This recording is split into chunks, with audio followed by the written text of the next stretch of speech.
Welcome to another episode of the Ontario Mortgage and Real Estate Insights podcast, where we delve into the latest developments, trends, and regulatory changes affecting the industry. I am your host, Steve Hamoan, and today we have some fascinating updates to discuss. Let's dive right in. The Toronto Regional Real Estate Board recently released some interesting data about home sales in the Greater Toronto Area for the month of July.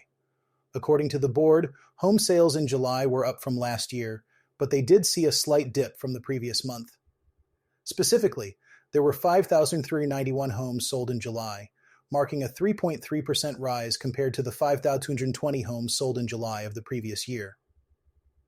However, on a seasonally adjusted basis, sales dipped 1.7% from June. One of the most notable takeaways from this report is the significant increase in new listings. New listings totaled 16,296 for July, representing an 18.5% increase from last year.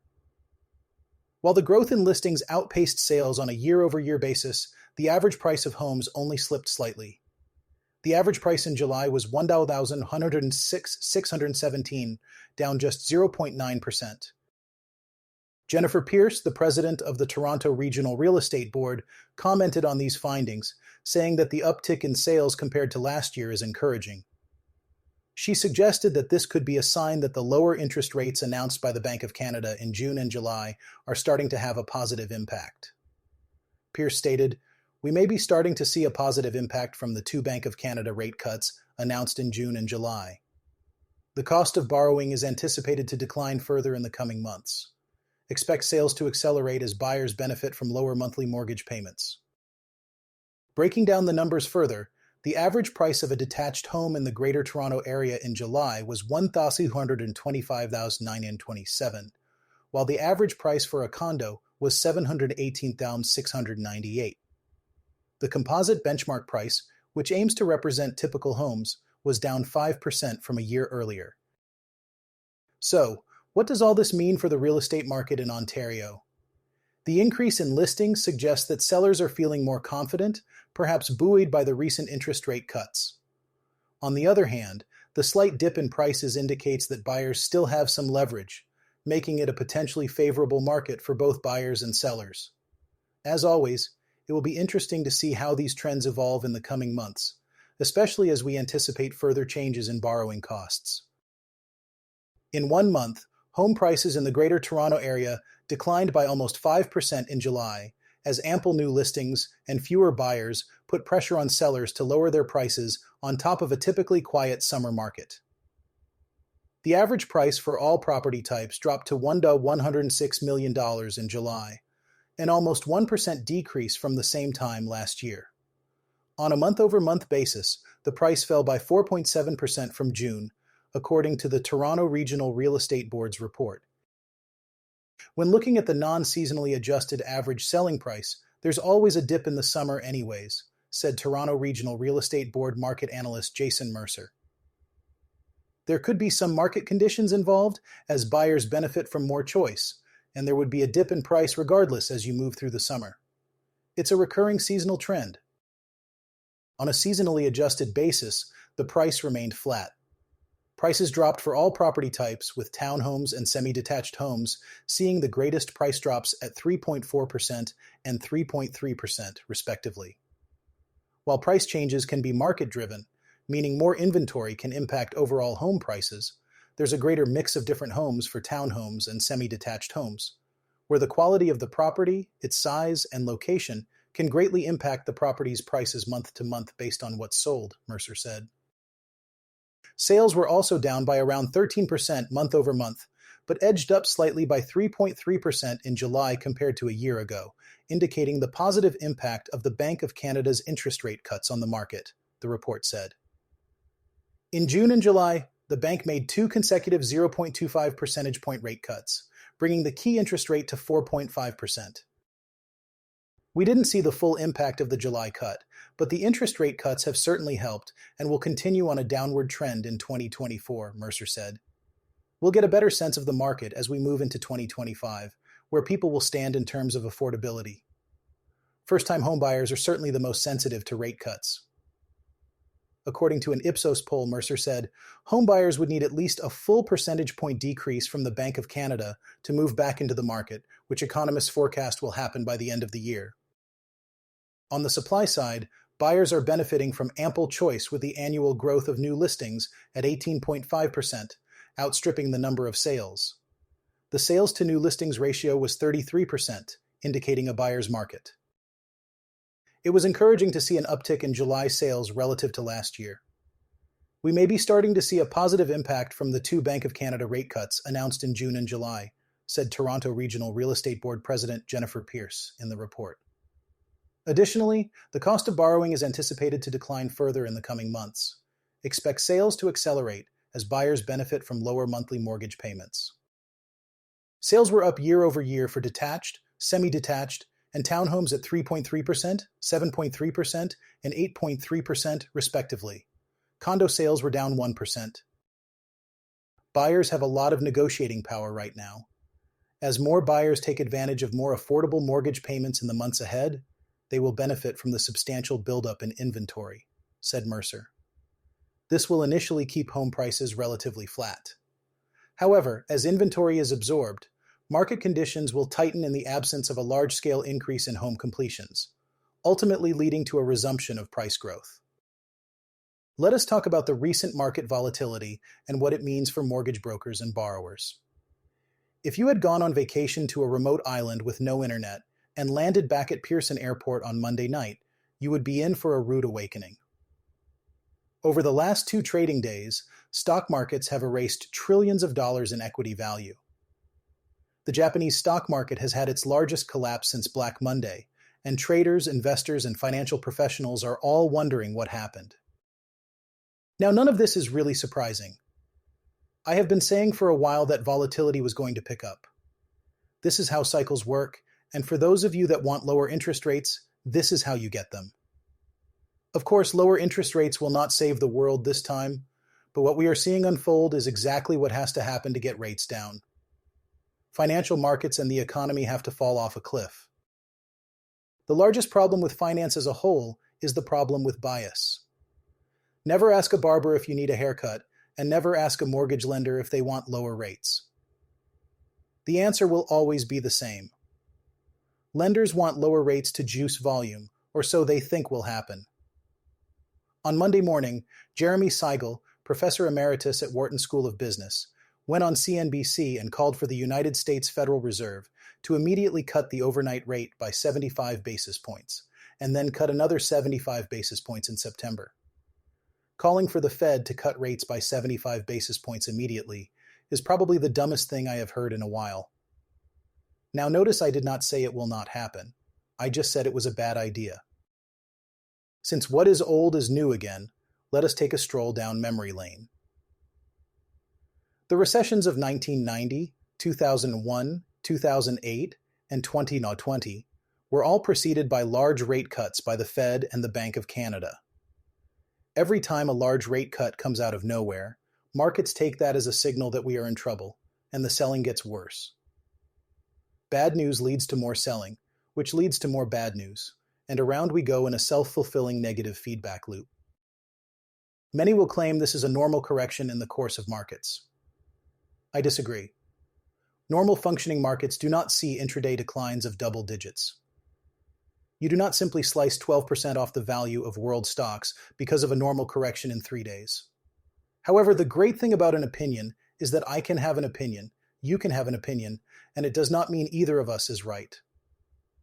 But why should any of this matter to a mortgage broker? A lot of things are working together right now that could bring some problems to the mortgage world. Bond volatility, for one. When bond yields get volatile like they are, lenders are not going to react as quickly as they normally do. Rates take the elevator up and the stairs down, but now that there is volatility, they will not move. Lenders get scared when bonds start making large intraday moves. Hedging costs get expensive and risk goes up. If you are not aware, Canadian banks are pretty risk-averse. It is risky to hold billions of dollars of bonds and notes that can change by the minute in a big way. So, spreads will increase. For every 2 basis points that bond yields move lower, you will be lucky to get 1 basis point in mortgage rate reduction, eventually. This will pad the spread and make up for the perceived risk. Banks also have a tendency to clamp down on underwriting. Need an exception? Better luck finding a unicorn walking down a dirt road. This is going to make it harder and harder for all but the best clients to find funding.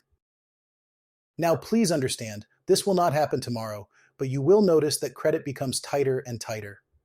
With world markets in a bit of turmoil, credit starts to retract. Some may call it a credit event, but I will not. A credit event, in my opinion, is 2007, when we saw credit dry up overnight. This is not that, but credit will start to reduce between banks, financial markets, and eventually to borrowers. As the Bank of Canada is still performing quantitative tightening, they are also still sucking liquidity out of the system. If banks also start to restrict funds flowing out, you may find it is a dry desert for new funds.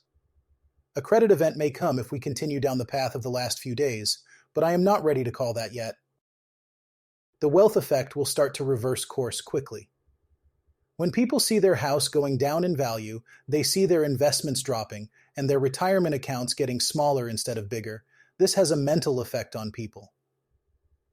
People that see this start to hunker down financially, put off large purchases, and stop buying things like houses.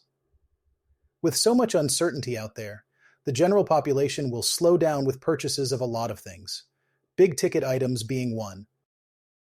If we see markets continue with the volatility like we have the last few days, it will start to create negative sentiment in the marketplace.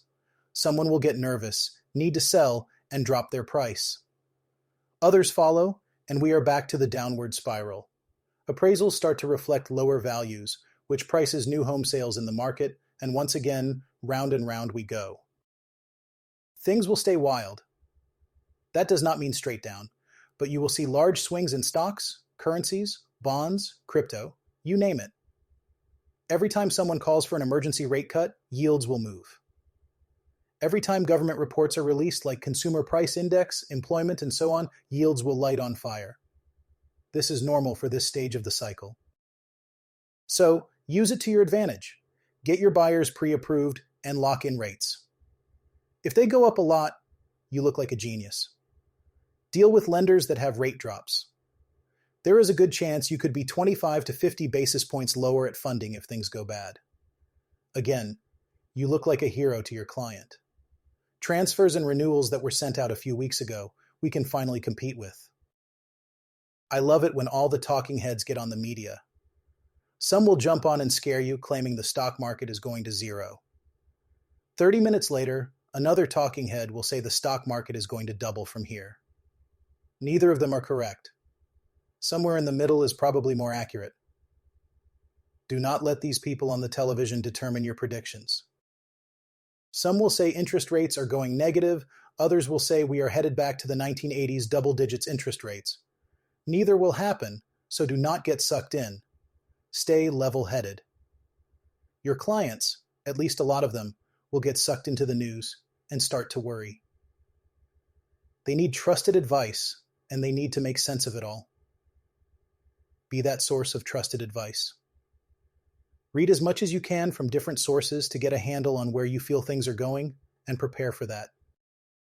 I fully encourage people to read and listen to as much as they can so they can be as educated as possible. There are going to be some rough days ahead, and there are going to be some good days ahead. Learn to balance out the good with the bad. I am hoping that the Fed and the Bank of Canada stay out of the fold and do not intervene with rates. The market needs to get weaned off the financial support of low interest rates. Markets need to find their own level without intervention. When central banks intervene, there are always unintended consequences. Just because we may recover from this little August sell-off does not mean we are in the clear. We are heading into a dangerous time of the year, September and October, and things could get really real, especially with a United States election in November.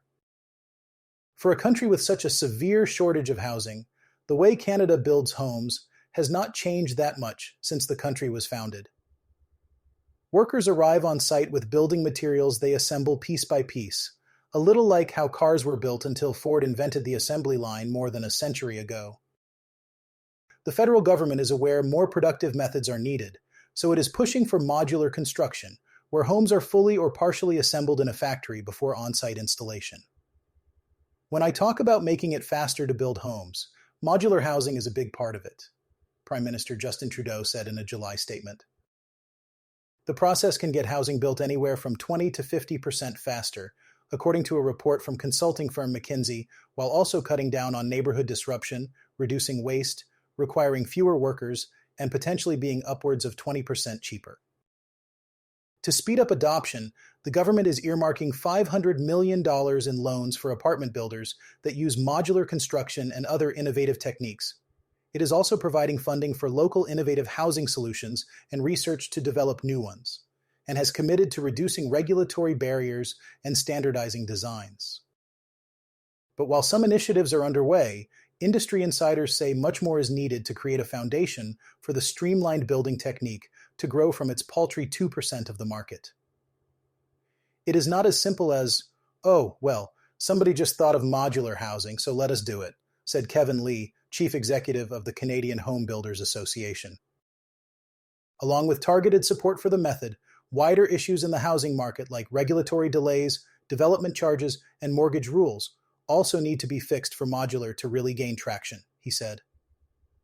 There are a lot of barriers, there is a lot of risk, and that is why we need all of these systemic changes to make sure that the investment pays off. The case of Z Modular shows that support is increasing, but still is not enough.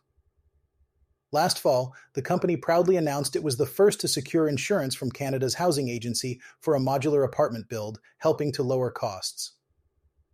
Some 8 months later, though, Z Modular said it was closing its housing factory in Kitchener, Ontario, at a loss of about 150 jobs and would be focusing instead on the United States market.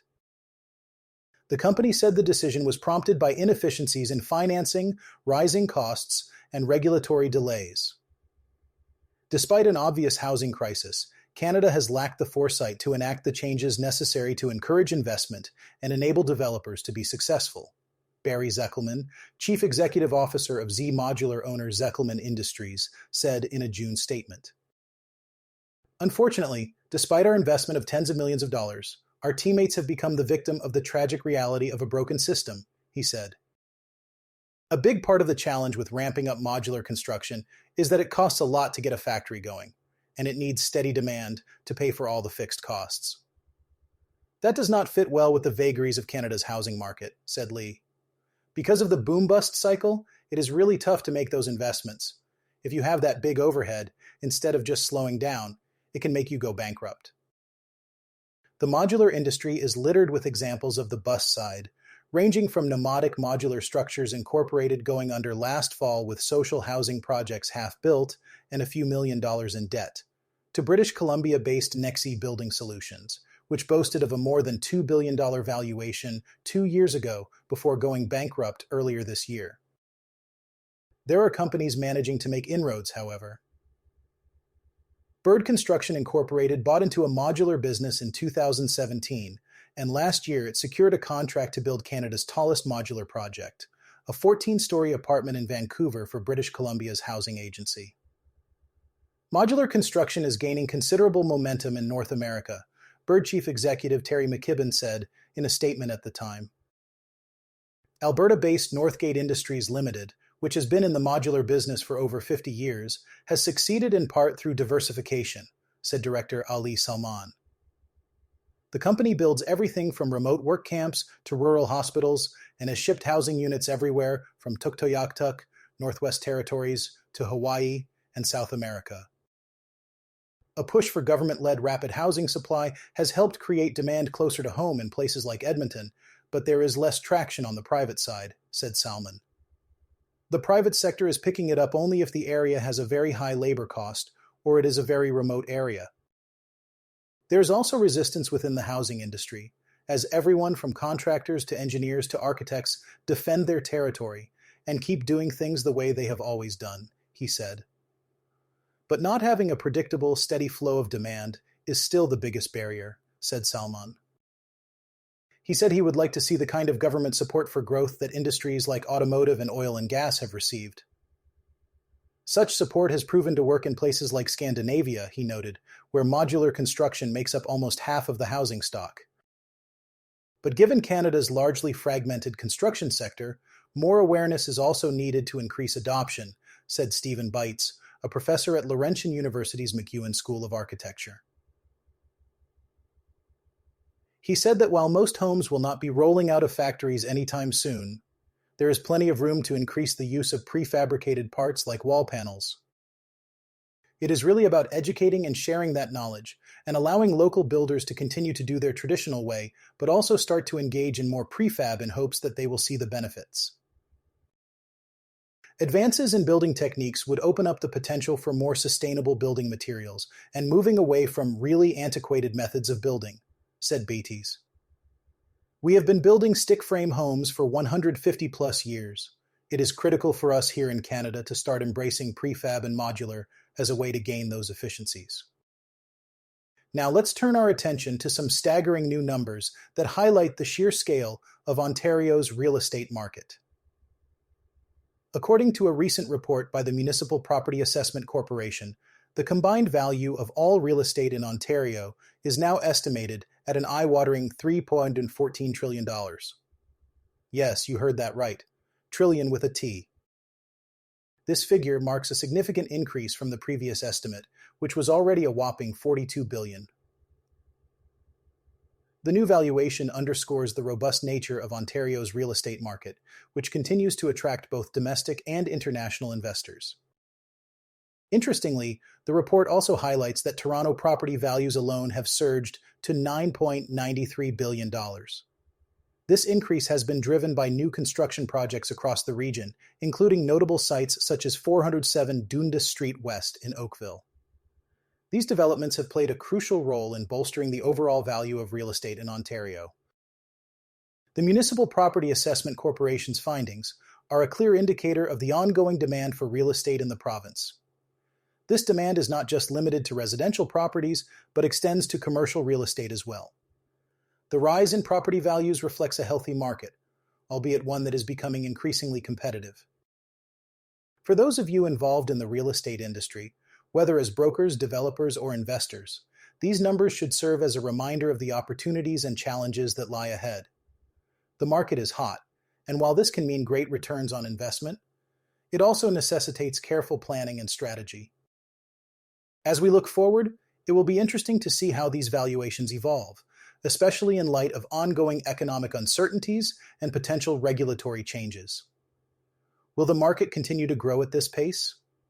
Or will we see a stabilization or even a correction in the near future? One thing is for sure, staying informed and agile will be key to navigating this dynamic landscape. So keep your eyes on the data, consult with experts, and make informed decisions to capitalize on the opportunities that Ontario's real estate market has to offer. That's all for today's episode of the Ontario Mortgage and Real Estate Insights podcast. Thank you for tuning in, and as always, stay informed and stay ahead. I'm your host, Steve Hamoan, signing off. Until next time,